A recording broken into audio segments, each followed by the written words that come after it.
I hope in this session we will be discussing other treatment modality later. And the difficult lower polar stone. And finally, the calculi and anatomically abnormal kidney that has been a challenge for everybody. Regarding absolute contraindication, uncorrected coagulopathy, like all the surgery, it is contraindication for percutaneous nephrotomy as well. And active recurrent urinary tract infection is another absolute contraindication. But the pregnancy, deformed body habitus, these comes under the relative contraindication, just like uncontrolled hypertension and uncontrolled hyperglycemia. So these are all, there's a list of relative contraindication for this procedure. Sorry for the busy slide. Patient preparation starts with the detailed history and physical examination, like in every medical fraternity. Then we proceed for the laboratory workup, focusing on the coagulation profile, urine culture, blood typing, and then radiological investigation. Number of investigations are being performed: X-ray KUB, ultrasound KUB, CT KUB. Many of the people, places where CT is not still available, they go for the intravenous urography as well. But currently, CT scan, kidney ureter blood is the gold standard for investigating urinary calculi. Renal scan can be performed in patients where stone bulk is very high, and along with that there is reduced parenchyma, so get a differential renal function, we can offer them a renal scan as well. Then comes the anesthesia. It can be performed in general anesthesia, so spinal anesthesia, local or regional anesthesia as well. In general anesthesia, I prefer to spinal anesthesia because when you are giving spinal anesthesia for flex surgery, you have to give a bit at a bit higher level. So the complications with the higher spinal anesthesia are very high, and there is reported vasovagal reflux in patients due to the dilatation of the calyceal system that cannot be overcome with spinal anesthesia. And then prophylactic antibiotics. We are performing the urine culture. If the urine culture is positive, we usually treat it with antibiotic. But even if the urine is sterile, we need to give prophylactic antibiotic at the time of induction because most of the stones are infected stone, and with the fragmentation of stone, there are chances that preformed bacteria and endotoxin may got released, and that can lead to sepsis. So prophylactic antibiotic is very necessary. Surgical steps that we are discussing in my following slides are insertion of ureteric catheter, then performing retrograde pylography. This is the basic and first important step. This is a step where most of the surgeons decide whether they are going for the prone PCNL or PCNL in supine position. Patient positioning that we will be discussing in detail. Establishing or accessing percutaneous access, dilatation of the tract, and then stone manipulation with fragmentation and extraction of those fragments, and post-extraction drainage, tamponade of the tract. This is a bit controversial, but we will be discussing it in detail. Next slide. Patient positioning. Broadly, the patient position is divided into prone and supine position. Next, please. There are advantages and disadvantages associated with both the patient positioning. In prone position, the advantage is reduced abdominal visceral injury because usually we go through the back, and the first organ we encounter is kidney until there is retrorenal column. And there is a wider field of puncture and feasible multiple accesses when you are performing PCNL in prone position. The disadvantages are it is not always feasible due to comorbidities and increased operative time due to position change after catheterization. From morbid obesity is one of the complications, and there are difficulties at the head end of the patient to the anesthesia people. So when there is patient is obese, most of the time your anesthetist, while you are planning for prone PCNL, they either argue with you or they simply refuse that we cannot prone this patient. So there are prone position has few modifications. People have attempted to modify the technique with classic prone, then flex prone, There is a split leg position and a reverse lithargy position as well. The other technique that was suggested by Valdivia in 1987 is supine position. And the advantages, there are the disadvantages that were associated with the prone position are advantages for the supine position. Like this is less demanding and time consuming for patient positioning, and more comfort for both anesthetist and surgeon, and easy access to the airway and optimization of cardiopulmonary function by the anesthesia team. Less fluid absorption owing to the low intracranial pressure, facilitating spontaneous stone fragmentation and evacuation. And the main advantage of supine position is you can get retrograde access as well if you are planning for a combined surgery. And the disadvantages are limited surface area, and it is very challenging to puncture upper calyx. Although there are surgeons those who have reported that upper pole can be punctured now with supine technique as well. And usually we require longer percutaneous tract and longer sheaths due to obesity and fat content of the patient. There are multiple modifications in supine position as well. Next. Okay, this is a very comprehensive and very detailed article published in back in 2012 by Noor Bakul. Most of us recognize it. So they have discussed all the advantages and disadvantages and various patient positioning type. If you want to go through in detail, you can follow this article. Next. So these are the pictures that we have taken in our operating room. In the classic prone position, we usually prefer to perform PCNL in classic prone position. I personally prefer prone position as compared to supine. So in prone position, the basic and important steps are we usually put the patient in modified swimmer position. Both the arms are placed at head end, and then we have those.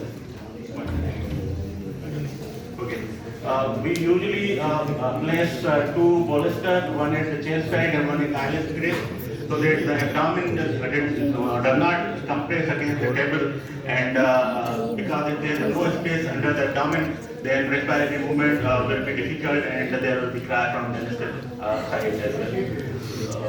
This was a short video where we, after placing the patient in position, then the surgeon or the assistant usually place hand under the abdomen to confirm whether there is space or not, or there is any tension, extra tension over the abdomen. Next, please. And this is the modification of the prone position. I haven't seen this position in my cases, but this is what world has performed probably before the suggestion of the supine position. This is a split leg prone position where legs are split to get a retrograde axis. X. And this is a prone flex position where, like in open surgery, we usually stretch the tabulate flank area so that the kidney becomes more superficial and you do not have to work in deeper cavity. So this was modified prone position, like prone flex position. Next, please. Okay, so this is the supine position that was initially suggested by Valdivia. They usually what they did is they placed a 3-liter saline or padding or sandbag under the ipsilateral flank area so that the flank is bit higher and the patient is immediately rotated to get an access. What we discuss about the disadvantages of the supine position is in prone area where you must have noticed the mark that was marked with the red color marker. We usually mark the ribs and then iliac crest and then spine and along with the paraspinous muscles. So we get a huge area for manipulation and getting access to the renal cavity. Even in some cases where required, we can go supracausa as well.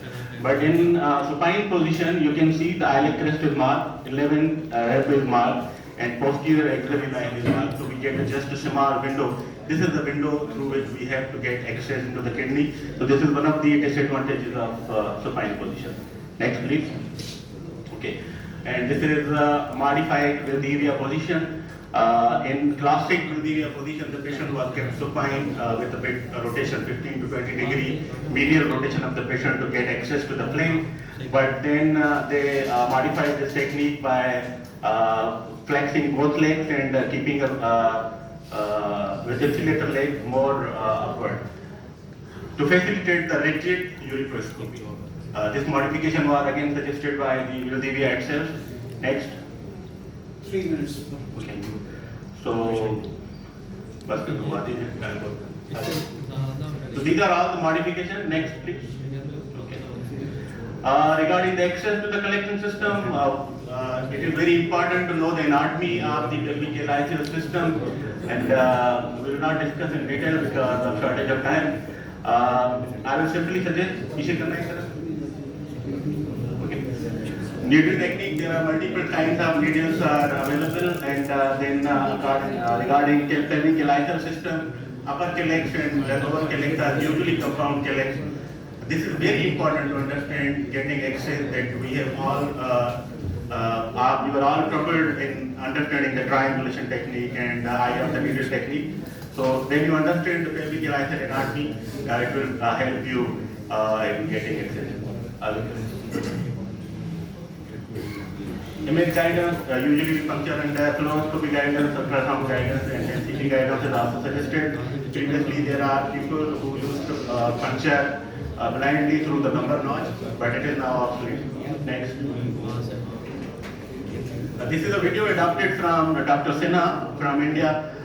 Being a resident, it was very cumbersome for me to understand the triangulation technique and eye of the needle technique. So we will go through this short video of 2 minutes, and hopefully you will understand all your problems getting knowing the triangulation technique will get solved.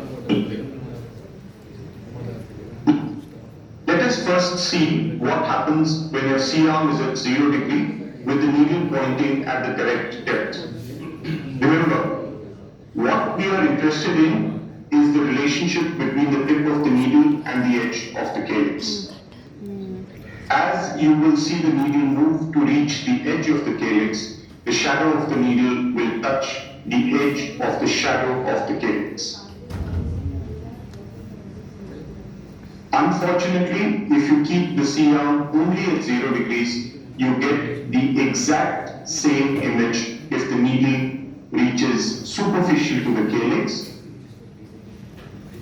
or if it reaches deep. The obvious solution to this problem is that you turn the C-arm at a different angle to assess the depth. In this video, I am turning the C-arm 30 degrees towards the surgeon. Remember that the 30 degrees is arbitrary and you can get similar information at lesser angles also. Let us assume you are at the correct depth. Once the needle has reached the edge of the calyx correctly and you turn the C-arm towards the surgeon, you will see that the tip of the needle will continue to point at the edge of the calyx. Here, the needle has reached the edge of the calyx at 0 degree. When we turn to 30 degrees, the needle is again pointing at the edge of the calyx. Therefore, we are at the correct place.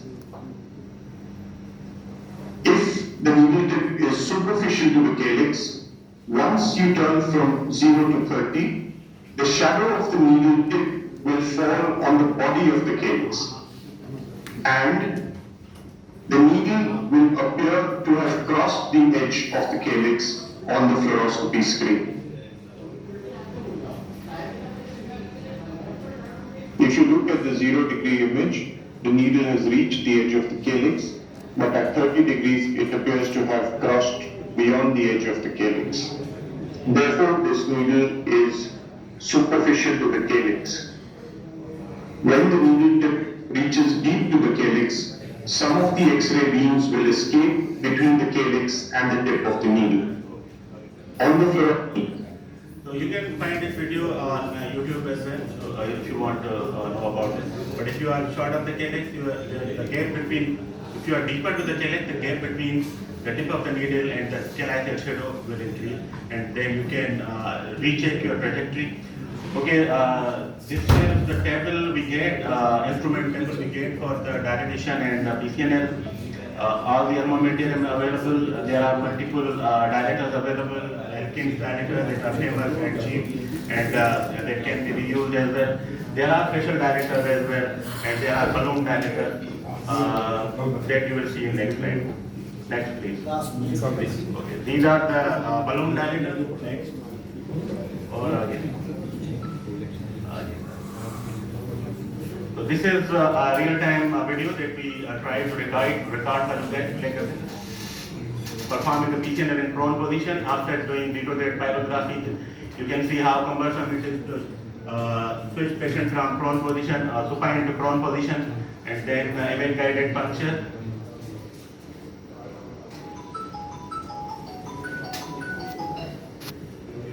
We usually try monoplanar technique for accessing the pelvic iliacal system. So the main disadvantage of this is you can go deeper through the calyx as well.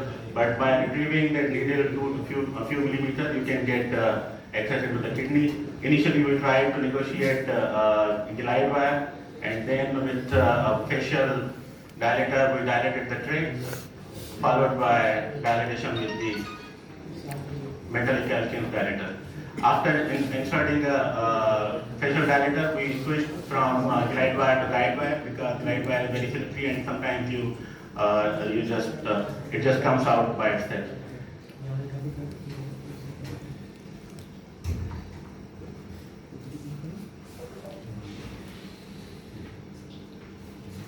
So these are the metallic dilators under fluoroscopic guidance. Then we inserted implant sheath. After inserting implant sheath with continuous irrigation from the retrograde, you can see the water coming, saline coming from the system. This was recorded with the mobile phone, so image quality might be compromised, but we can easily appreciate the stone, and our sheath is in upper calyx, stone was in pelvis. So with classical pneumatic lithoclast, we fragmented the stone, and then the fragments were removed with the alligator faucet.